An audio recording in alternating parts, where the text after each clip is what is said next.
நீங்கள் பார்த்து கொண்டு இருப்பது உங்கள் கௌசிகா ரிவ்யூ. சரி வாங்க வீடியோக்குள்ள போய் என்ன நடக்க போகுது அப்படின்ற இன்ட்ரெஸ்டிங்கான தகவல் தரும் வீடியோவை தான் நீங்க பார்க்க போறீங்க. சரி வாங்க வீடியோக்குள்ள போய் அடுத்து என்ன நடக்க போகுதுன்னு பார்ப்போம். நம்ம மல்லி இருக்காங்கல்ல, அவங்க இருந்துன்னு ஒரு பக்கம் நம்ம கதிரேசன் கிட்ட போயிட்டு ஒரு ரொம்பவே பாசமாகவும் அன்பாகவும் அரவணைப்பாகவும் எல்லா டைப்லயும் கேட்டு பாக்குறாங்க.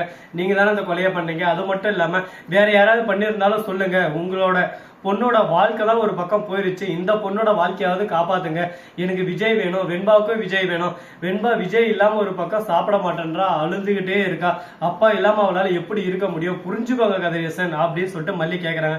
இதோ பாருமா மல்லி, நீ உன் இஷ்டத்துக்கு என்ன வந்து பேசிட்டே இருக்க, என்ன பார்த்தா என்ன கொலை பண்ண மாதிரி தெரியுதா, நான்லாம் எந்த கொலையும் பண்ணல. இதோ பாருங்க சுடர் உங்களுக்கு தான் லாஸ்டா கால் பண்ணியிருக்காங்க, 10 டைம் நீங்க தான் பேசியிருக்கீங்க, அது மட்டும் இல்லாம அதுல ஒரு மட்டும் ரெக்கார்ட் மட்டும் டெலிட் ஆகாம இருந்திருக்கு, இந்த மாதிரி இந்த இடத்துக்கு வரேன், இந்த இடத்துல காசு கொடுக்க போறேன்னு சொல்லிட்டு இது எல்லாமே பதிவு வைக்கிறதுனால தான் உங்ககிட்ட கேட்கறேன். இதை வந்து போலீஸ் கிட்ட கிடைச்சேன்னா அடுத்த செகண்டே உங்களை தூக்கின்னு போய் உட்கார வச்சு ஜெட்டியோட உட்கார வச்சு சும்மா குத்துங்க குத்துங்க குத்துங்க, நேரம் நல்லா நேரம் அந்த மாதிரி ஓம குத்துவாங்க. அந்த மாதிரி நான் இதான சொன்ன நான் சொல்லுங்க பார்க்கலாம். நீங்க எனக்கு அப்பா மாதிரி, அதனால ஏதோ அந்த பொண்ணு நல்லா இருக்கணும் அப்படின்னு சொல்லிட்டு நல்லது நினைப்பீங்கன்னா உங்ககிட்ட ஓடோடி வந்து கால விழாத குறையா கெஞ்சிட்டு இருக்கேன் அப்படின்னு சொல்லிட்டு சொன்னதான்.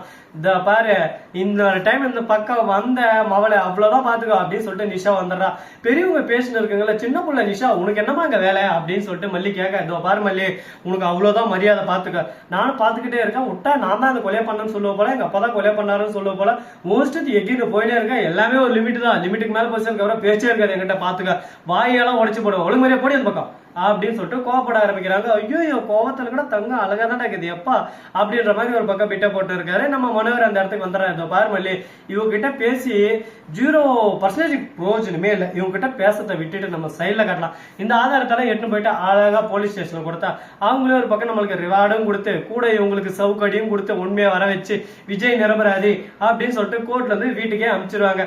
அதை விட்டுட்டு உக்காந்து இவங்களாம் ஒரு ஆளு உங்ககிட்ட உட்காந்து கதறு கதறு கதறு கதறுங்கிறீங்க, இதெல்லாம் வேலைக்கு ஆகுமா சொல்லு பார்க்கலாம் அப்படின்ற மாதிரி தான் ஒரு பக்கம் பேசிட்டு இருக்காங்க.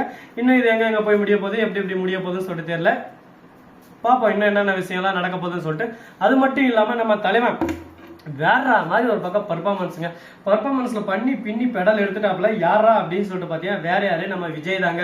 அப்படி என்ன பண்ணாரு அப்படின்னு சொல்லிட்டு பாத்தீங்கன்னா, இந்த கொலைக்கு எனக்கு எந்த சம்மந்தம் இல்லை, நான் குற்றமே செய்யாத நிரபராதி, இந்த நிரபராதி எதனா பார்த்து பண்ணுங்க, அதை விட்டு என் மேல வீண் பழி போட்டுன்னு இருக்காங்க, இது எதுவுமே எனக்கு தெரியாது, இதுக்கு எனக்கு எந்த சம்மந்தம் இல்லை, என்ன ஆளை விட்டுருங்க எப்பா அப்படின்னு சொல்லிட்டு தப்பிக்க பாக்குறாரு. விஜயே நீதான் குற்றவாளி, நீயே ஒத்துக்கிட்டு உள்ள வந்த, அப்ப எப்படின்னு இல்லைன்ற. ஆமா நான் குற்றவாளி தான், சுடரை நான் கொலை பண்ணேன், அது உண்மைதான், ஆனா ரேணுகாவை நான் கொலை பண்ணல, ரேணுகாவுக்கும் இந்த கொலைக்கு எனக்கு எந்த சம்மந்தம் இல்லை, அதை புரிஞ்சுக்கோங்க அப்படின்னு சொல்லிட்டு ஒரு பக்கம் புரிதலா சொல்லு இருக்காங்க. உன்னோட புரிதல் தெரிதல் கரிதல் இதெல்லாம் அப்புறம் பார்த்தலாம், அதெல்லாம் எங்களுக்கு முக்கியம் இல்லை, நாங்க என்ன சொல்றோங்களோ அதுதான் இப்ப முக்கியம், நாங்க சொல்றதாங்க வேலை வாக்கு, அதை விட்டுட்டு நீ ஏதோ ஒண்ணு சொல்லுவேன் நான் ஏதோ ஒண்ணு கேட்டேன்னா அதை நடக்கணும் அப்படின்னு சொல்லிட்டு நீ நினைக்க கூடாது, அது நடக்காது, நாங்க சொல்றத மட்டும் தான் நீ செய்யணும் அப்படின்ற மாதிரி பேசிட்டு இருக்காங்க. இது கொஞ்சம் ஓவராவும் இருக்கு, கொஞ்சம் திமிராவும் இருக்கு. சரி என்ன பண்றது, எல்லாமே ஏத்துக்கிட்டு தான் ஆகணும் அப்படின்ற தலையெழுத்துப்படி போயிட்டு இருக்காங்க. அதே சமயத்துல அந்த இடத்துக்கு தீபிகா வராங்க. தீபிகா வந்ததும் கதிரேசன் சார் உங்களை கைது செய்ய போறோம் சார், அது மட்டும் இல்லாம அந்த சுடர் மொபைல்ல லாஸ்டா போன் பேசுறது யாரு எங்க வரணும்னது, அது மட்டும் இல்லாம நீ உன்னை கொன்ற வேண்டிய பேத்தி மட்டும் எனக்கு கிடைக்கல, காசுக்காக என் பேத்தி அவ கருத்தை பாக்குற மவளை ஒண்ணு கொல்லாம விட மாட்டேன் அப்படின்னு சொல்லிட்டு நீங்க பேசுறது எல்லாமே ரெக்கார்ட் ஆயிருக்கு சுடரோட மொபைல்ல. ஐயோ அதெல்லாம் நான் நம்ப மாட்டேன், என்ன ஏமாத்துறீங்களா, எனக்கு நாமம் போட பாக்குறீங்களா அப்படி இப்படின்னு சொல்லிட்டு கேக்குறாங்க. உனக்கு நாமம் போட்டு பட்டையா போட்டு நாங்க என்ன பண்ண போறோம், எங்க வாழ்க்கையில இதனால எங்களுக்கு என்ன பயன் இருக்கு, சொல்வதெல்லாம் போய் மேல வைக்கிற கை அப்படின்ற மாதிரிதான் ஒரு பக்கம் போயின்னு இருக்கு. டேய் அப்பா சாமி எனக்கு தலை வலிக்கிற ஒரு பக்கம் கிரு என்னதானா உங்களுக்கு பிரச்சனை, ஒரு பக்கம் மல்லியை காப்பாத்துனீங்களா இல்ல விஜயை காப்பாத்துங்களா அதை ஃபர்ஸ்ட் சொல்றா அப்படின்னு சொல்லிட்டு ஆடியன்ஸ் ஒரு பக்கம் கேக்குறீங்க. என்னங்க பண்றது, ஒரு கல்யாணம்னு வந்தாவே 2 weeks later இல்லையா 3 weeks later நம் 1 year later, ஒரு கல்யாணத்தவே 1 வருஷம் இழுத்தடிக்கிறாங்க. கல்யாணம் பண்ற தாலியை கட்டுறதுக்கு போறதாவே இப்படி போறதுன்னு இந்த மாதிரி நாம மட்டும் உடனே டக்குன்னு இந்த 1 வருஷத்துல நடக்க போறது எல்லாம் இப்பயே நாங்க கொட்டி விட்டா நீங்க அதுக்கப்புறம் என்ன கேட்பீங்க, எப்படா நடக்கும் எப்ப நடக்கும். எப்ப நடக்கும் அப்படின்னு சொல்லிட்டு கேட்டா நாங்க என்ன சொல்ல முடியும் சொல்லுங்க பார்க்கலாம். இதெல்லாம் நடக்கும். ஏடா இன்னைக்கு நடக்கிறத பத்தி பேசுறா பேசிட்டே இருக்கட்டும், இழுத்த அப்படியே ஜவ்வு மாதிரி இருக்கணும். நாம ஓப்பன் டாக் என்ன 10 நாள் கழிச்சு என்ன நடக்க போகுது அப்படின்றத பத்தி இன்னைக்கு அட்டன் டைம்ல சொல்லிவிட்டு அடுத்த வேலையை பார்த்துட்டு போயிட்டே இருக்கணும். அதை விட்டு சும்மா வளவலா குளகுலா இந்த வேலையெல்லாம் வச்சுக்கூடாது சரியா அப்படின்ற மாதிரிதான் ஒரு பக்கம் போயிட்டு இருக்கு. அதே சமயம் நீதிபதி வந்து நீங்க சொல்றத எல்லாத்தையும் நான் முழுசா ஆராய்ஞ்சு தீராஞ்சு ஒரு முடிவு எடுத்திருக்கேன். விஜய் வந்து ஜாமீன்ல வெளியே விட போறார். விஜய் வந்து குற்றவாளிகள்ன்றது எனக்கு என்னமோ கொஞ்சம் தீபிகா சொன்னதுனால சரி ஓகே அப்படின்னு சொல்லிட்டு இருக்கு. அதே சமயத்துல அவரே தாப்பாட்ட குற்றத்தை ஒத்துக்கிறாரு. ஆனா அதுக்கான கரெக்டான எந்த ஒரு எவிடன்ஸும் இல்லை.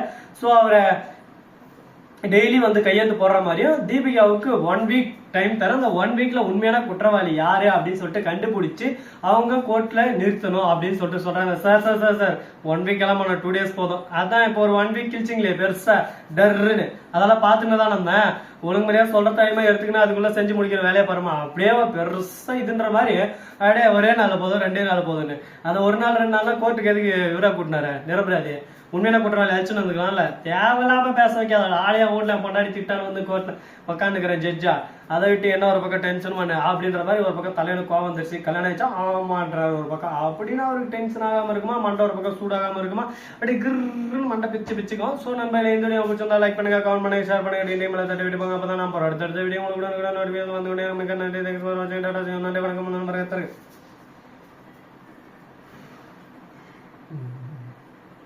ஆகா